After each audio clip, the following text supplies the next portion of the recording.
तर काय म्हणता मित्रांनो, जय महाराष्ट्र. आपण रेडी होऊन चाललो होतो, कॉलेजला जायचं होतं आपल्याला आज. हे आहे आमच्या गावातील बुद्ध विहार. मित्रांनो, कमेंट करून सांगा कशी आहे बुद्ध विहार. मग आलो होतो फाट्यावर, पण हे काय बघतो आता कोणी दिसेना, पब्लिक जास्त.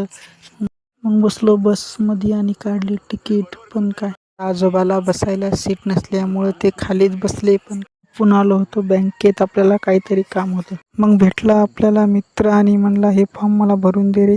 अरे म्हणलं इंग्लिश काय आपल्या डोक्याच्या बाहेर आहे. मग काय त्याला नाही भरून दिला. आमच्या दोघांचं काय काम झालं नाही. म्हणलं चल आपण जरासं फिरून तरी येऊ. म्हणलं चल. आलो आम्ही मंदिर लाईनला. पण म्हणलं हे घ्यायचं का रे, काय लहान लेकरावानी काय घ्यायला.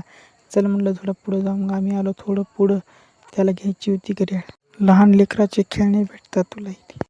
थोडं पुढं आल्यावर आम्हाला दिसला अहिल्याबाई होळकर यांचा पुतळा. एक नंबर होता, प्रतिमा आहे.